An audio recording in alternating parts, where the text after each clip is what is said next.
ನಮಸ್ಕಾರ. ರಾಮಕೃಷ್ಣ ಗುಂಜೂರು ಮತ್ತು ಸುಲಭ ಜ್ಯೋತಿಷ್ಯ ಕಾರ್ಯಕ್ರಮದ ಚಾನಲ್ ಮುಖಾಂತರ ಮೊನ್ನೆ ತುಂಬ ವರ್ಷಗಳ ನಂತರ ರಾಯರ ದರ್ಶನಕ್ಕೆ ಹೋಗುವಂಥ ಅವಕಾಶ ಸಿಕ್ತು. ನಾವು ಸಾಧಾರಣ ಬರೀ ಮಂತ್ರಾಲಯವನ್ನು ನೋಡ್ಕೊಂಡು ಬರ್ತೇವೆ, ಆದರೆ ರಾಯರ ಓಡಾಡಿದ ಅನೇಕ ಜಾಗಗಳು ಅಲ್ಲಿ ಇತಿಹಾಸವನ್ನು ಭಕ್ತಿಯನ್ನು ಸಾರ್ತಾ ಇರ್ತವೆ.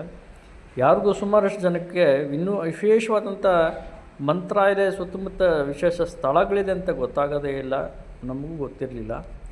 ಈಗ ಈ ಸಲ ಕರ್ಕೊಂಡ್ಬಂದಂಥ ನಮ್ಮ ಡ್ರೈವರು, ಸಾರ್ ಇನ್ನೂ ಅನೇಕ ಒಳ್ಳೆ ಕ್ಷೇತ್ರಗಳಿದೆ ಬನ್ನಿ ಅಂಥೇಳಿ ಕರ್ಕೊಂಡು ಹೋಗ್ಲಿಕ್ಕೆ ಶುರು ಮಾಡಿದ್ರು. ಅದೇ ಈ ಮೂಲ ಬೃಂದಾವನ ಅಂದರೆ ಏಕಶಿಲೆ ಬೃಂದಾವನ ಇರುವಂಥ ಜಾಗ. ಮೊದಲನೇ ಸಲ ರಾಯರು ಮೂಲ ಬೃಂದಾವನ ಆದ ನಂತರ ಮೊದಲನೇ ಬಾರಿಗೆ ರಚನೆ ಮಾಡಿದಂತಹ ಏಕಶಿಲಾ ರಾಯರ ಬೃಂದಾವನ. ಅವರು ಎಲ್ಲಿ ಆದರೆ ಅಲ್ಲಿ ಜಪ ಮಾಡ್ತಿದ್ರು, ಎಲ್ಲಿ ವಾಸ ಇದ್ದರು, ಅದೇ ಜಾಗದಲ್ಲಿ ಇವತ್ತು ಏಕಶಿಲೆಯ ಒಂದು ಬೃಂದಾವನವನ್ನು ಕಟ್ಟಿದ್ದಾರೆ. ಆ ಜಾಗಕ್ಕೆ ನಾವೆಲ್ಲರೂ ಹೋಗ್ತಾ ಇದ್ವಿ. ಅಪ್ಪಣ್ಣಾಚಾರ್ಯರು ಈ ಬೃಂದಾವನವನ್ನು ಕಟ್ತಾರೆ. ಅವರೇ ಈ ಮಂತ್ರವನ್ನು ಬರೀತಾರೆ. ಯಾವುದು? ರಾಯರ ಮೇಲಿರೋಂಥ ಮಂತ್ರ ಪೂಜ್ಯಾಯ ರಾಘವೇಂದ್ರಾಯ ಸತ್ಯಧರ್ಮರತಾಯ ಚ ಭಜತಾಂಕಲ್ಪವೃಕ್ಷಾಯ ನಮತಾಂಕಾಮಧೇನವೇ ನಮಃ.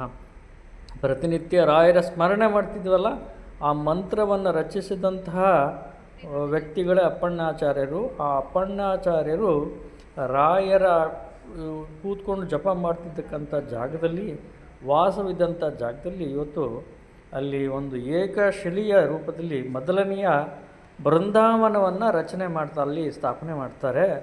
ಅದು ಬಿಚ್ಚಾಲೆ ಅನ್ನೋ ಒಂದು ಊರಲ್ಲಿದೆ, ಅದು ಕರ್ನಾಟಕದಲ್ಲಿದೆ. ತುಂಗಭದ್ರೆಯ ದಡವನ್ನು ದಾಟಿ ಕರ್ನಾಟಕಕ್ಕೆ ಬಂದರೆ ಅದು ಕರ್ನಾಟಕ, ಆ ಕಡೆ ಹೋದರೆ ಆಂಧ್ರಕ್ಕೆ ಬರುತ್ತೆ. ಎಲ್ಲಿ ಮೂಲ ಬೃಂದಾವನ ಇದೆಯಲ್ಲ, ಅಲ್ಲಿಂದ ಸುಮಾರು ಒಂದು 35 ಕಿಲೋಮೀಟ್ರ್ ದೂರ ಬಂದರೆ ಈ ನಮ್ಮ ಬಿಚ್ಚಾಲೆ ಗ್ರಾಮ ಸಿಗುತ್ತೆ ನೋಡಿ. ರಾಘವೇಂದ್ರ ಸ್ವಾಮಿಗಳ ಏಕಶಿಲಾ ಬೃಂದಾವನಕ್ಕೆ ದಾರಿ ಅಂತ ಹಾಕಿದೆ. ಇಲ್ಲಿ ಕೆಳಗಡೆ ತುಂಗಭದ್ರೆ ನದಿಯ ಮೇಲೆ ದಡದಲ್ಲಿ ಇನ್ನೇನು ಜಾಸ್ತಿ ನೀರು ಬಂದರೆ ಮುಳುಗೋಗುತ್ತೆ, ಅದು ಸಿಗೋದಿಲ್ಲ. ಆ ನದಿಯ ಇದರಲ್ಲೇ ಈ ಅಪ್ಪಣ್ಣಾಚಾರ್ಯರು ರಾಯರ ಏಕಶಿಲಾ ಬೃಂದಾವನವನ್ನು ಸ್ಥಾಪನೆ ಮಾಡಿ ಅವತ್ತಿನಿಂದ ರಾಯರ ಸೇವೆ ಮಾಡ್ಕೊಂಡು ಬರ್ತಾ ಇದ್ದಾರೆ. ಹೆಚ್ಚು ನಮಗೆ ತುಂಗಭದ್ರದಲ್ಲಿ ನೀರು ಬಂದುಬಿಟ್ರೆ ನಮಗೆ ಈ ದರ್ಶನ, ಈ ಕ್ಷೇತ್ರ ಮುಳುಗೋಗ್ಬಿಡುತ್ತೆ, ಮುಚ್ಕೊಂಡು ಹೋಗ್ಬಿಡುತ್ತೆ. ಈ ಸಲ ನೀರು ಕಡಿಮೆ ಇರೋದ್ರಿಂದ ನಮಗೆ ಭಾಳ ಸುಲಭವಾಗಿ ಈ ರಾಯರ ದರ್ಶನವನ್ನು ನಾವು ಮಾಡ್ಕೊಳ್ಳೋಕ್ಕೆ ಅನುಕೂಲ ಆಗಿದೆ ನೋಡಿ. ಪೂಜ್ಯಾಯ ರಾಘವೇಂದ್ರಾಯ ಸತ್ಯಧರ್ಮ ರತಾಯ ಚ ಭಜತಾಂಕಲ್ಪವೃಕ್ಷಾಯ ನಮತಾಂಕಾಮಧೇನವೇ. ಇದು ಮೊದಲನೆಯ ಬೃಂದಾವನ, ಏಕಶಿಲೆಯಲ್ಲಿ ಪ್ರತಿಷ್ಠಾಪನೆ ಮಾಡಿದಂಥ ಮೊದಲ ಬೃಂದಾವನ ಇಲ್ಲಿ ತುಂಗಭದ್ರೆಯ ನದಿಯ ಸಮೀಪದಲ್ಲೇ ದಡದಲ್ಲೇ ಪ್ರತಿಷ್ಠಾಪನೆ ಮಾಡಿರುವಂಥ ಜಾಗ. ಇದು ಎಷ್ಟೋ ಜನಕ್ಕೆ ಗೊತ್ತಿಲ್ಲ. ಸೊ ನೀವೆಲ್ಲರೂ ಕೂಡ ಈಗ ಸುಮಾರು ಒಂದು 30 ಕಿಲೋಮೀಟ್ರ್ ಶ್ರಮಿಸಿದ್ರೆ ಮಂತ್ರಾಲಯದಿಂದ ಹೋದರೆ ಅಲ್ಲಿ ನಮ್ಮ ಕರ್ನಾಟಕದಲ್ಲೇ ಈ ಬಿಚ್ಚಾಲೆ ಗ್ರಾಮದಲ್ಲಿ ಈ ರಾಯರ ಏಕಶಿಲಾ ಬೃಂದಾವನವನ್ನು ನಾವು ನೋಡ್ಬೋದು. ಇಲ್ಲಿ ಆ್ಯಕ್ಚುಲಿ ಫೋಟೋ ಎಲ್ಲ ತೆಗಿಬೇಡ್ರಿ ಅಂತಂದರು. ಹೆಚ್ಚಾಗಿ ನಾವು ಅದನ್ನು ಅವರು ಏನು ಕ್ಷೇತ್ರದ ಬಗ್ಗೆ ವಿವರಣೆ ಕೊಡ್ತಾರೆ, ಆವಾಗ ಅದನ್ನು ಯಾರು ವಿಡಿಯೋ ಮಾಡಬೇಡಿ ಅಂತ ಹೇಳಿದ್ರು. ಆದರೆ ಸುಮಾರಷ್ಟು ಜನಕ್ಕೆ ಗೊತ್ತಾಗಬೇಕಲ್ಲ ಈ ವಿಚಾರಗಳು, ಹಾಗಾಗಿ ಈ ವಿಡಿಯೋವನ್ನು ನಾವು ತೆಗೆಯೋ ಪ್ರಯತ್ನ ಮಾಡಿದ್ದೀವಿ. ನಿಮಗೆಲ್ಲರೂ ಕೂಡ ಒಂದು ತೋರಿಸೋವಂಥ ಒಂದು ಪ್ರಯತ್ನ ಕೂಡ ಸುಲಭ ಜ್ಯೋತಿಷ್ಯ ಕಾರ್ಯಕ್ರಮದಲ್ಲಿ ಯೂಟ್ಯೂಬ್ ಚಾನಲಲ್ಲಿ ನಾವು ಮಾಡ್ತಾಯಿದ್ದೀವಿ.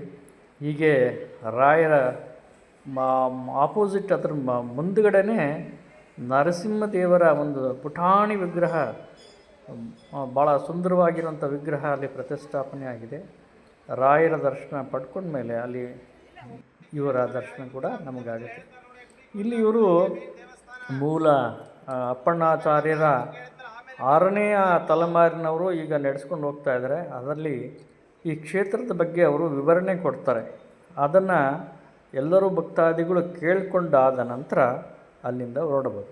ನಾವು ಕೂಡ ಆ ದರ್ಶನ ಪಡ್ಕೊಂಡು ಮತ್ತೆ ಆ ಬಿಚ್ಚಾಲೆ ಕ್ಷೇತ್ರದಿಂದ ವಾಪಸ್ಸು ಮಂತ್ರಾಲಯದ ಮುಖಾಂತರ ಊರಿಗೆ ಬಂದ್ವಿ. ನಮಸ್ಕಾರ. ರಾಮಕೃಷ್ಣ ಗುಂಜೂರು ಇಷ್ಟೊತ್ತು ನಿಮ್ಮ ಜೊತೆ.